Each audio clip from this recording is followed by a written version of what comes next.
Good morning. Welcome to Citizen Voice on day number 9. No, number 8. We have 3 days left of the COP, and I'm here with 3 students from the School of Environmental Studies, Robbie, Lily, and Morgan. So let's do 2 rounds. The first round, just introduce yourself and kind of something about why you came to the COP.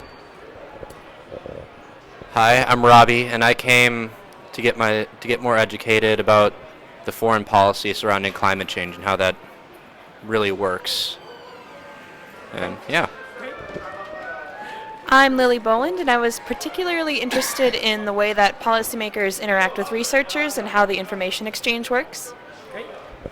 I'm Morgan Murphy, and I am interested in sustainable development and what places are doing to. And you're all seniors? Yes. So next year out into another aspect of the world. What do you think about the reception you're getting as a voice from youth? Do you think youth are being listened to, and are you having an impact at the conference? And do you think youth in general are having a big impact? We'll start with Morgan this time. So I think the youth presence is definitely noticed, and I think it just puts pressure on people. Like, they notice that we're here. This is going to be our issue. I wouldn't say personally I've had a huge impact, because I feel personally that my role is very much an observer right now, but a lot of the people driving the policy making, like researchers and business owners, are actually much younger than I thought. So I would say that definitely youth is having an impact.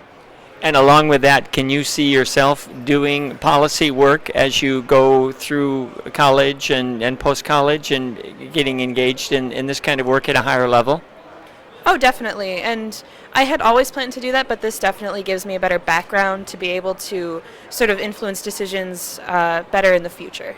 Nice. Robbie? Yeah, I definitely feel like youth have an impact here. Just yesterday, Youngo had a protest outside, and they were very vocal, and you could definitely tell they were there. And everyone I've talked to has been very surprised that there's high school students here and impressed that we care enough to come here. Now, you've been in the blue zone and the green zone, is that correct?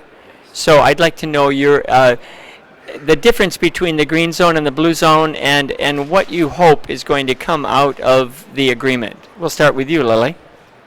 I would say probably the major difference is sort of the overall tone. It's a lot more casual here. In a way that's good, because I think that it sort of invites more discussion, but a lot of the big events are happening in the blue zone, so if you actually want to be up to date on what's going on, that would be the place to be. And what I hope from the agreement, I hope that it happens, really. I haven't been the most optimistic about a 1.5 degree goal, but I just really hope we can pull it together and actually make a somewhat binding agreement come from this. And of course, what really matters is what happens after Paris when we go home, and that'll be our next question. But what about you, Robbie? Blue zone, green zone, and what's happening with the agreement on your standpoint? Well, like she said, it feels a lot more professional over there. And I think that's just because of the presence of all the reporters and party officials. And from what I've seen, when it comes to what's going on over there, I haven't sat in on many meetings, but I did sit in on one about carbon pricing, and I thought that was really interesting. And it seems like going ahead, a lot of countries are gaining support for actually putting a price on carbon, and specifically they talked about taking subsidies off of it, and I thought that was really interesting and really important that happens, because if we price it but we don't subsidize it, if we price it and we subsidize it, it is kind of pointless, because they're balancing each other out. And our member of Congress, Keith Ellison, has a bill in Congress now, and perhaps we can get some conservative support to remove all subsidies to fossil fuel companies. Yeah. Yes, Morgan. So I see the green zone as a lot of citizens and a lot of ways to get involved in this issue. People sharing what they've done in ways that you can get involved, and then the blue zone more policymakers and just watching them go through that process. I'm hopeful for a Paris agreement, and I wasn't very hopeful when we got here, but just seeing everything that's been going on, there are a lot of people that really think this can happen, and a lot of people really trying to make it happen.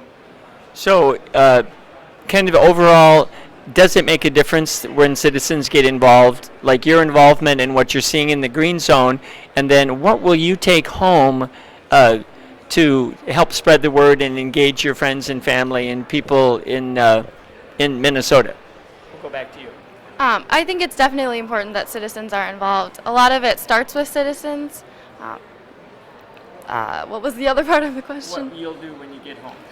I'm just going to tell everyone everything that happened here, just trying to share what happened. I think it's so important and everyone needs to know. Great. Thank you. I think that the presence of the citizen conferences definitely does impact the policymakers' decisions.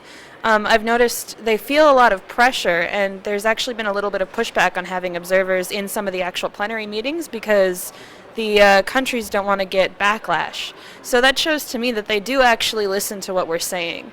Even if they don't always want or don't always agree, they definitely hear us.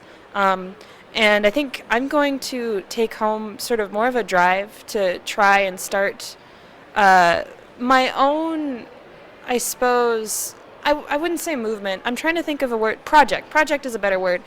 Because I see a lot of people doing like really small projects, like trying to restore peatland, in like a specific area. And if you summarize those all, then it's really what's actually changing things. Beautiful. Thank you.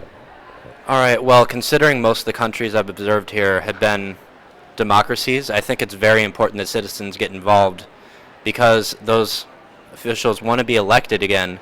And if you show them that you care, then they'll start using that as maybe one of their platforms when they're actually in office to start writing laws off of. And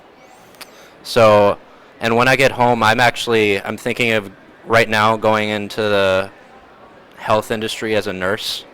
So I could look into climate change and how that affects public health as I'm moving forward in my life. So. Just before we came here, there was at Abbott Northwestern, 2 of our Citizen Climate Lobby volunteers ran a conference for doctors and nurses with credit to show the impact between public health and climate change.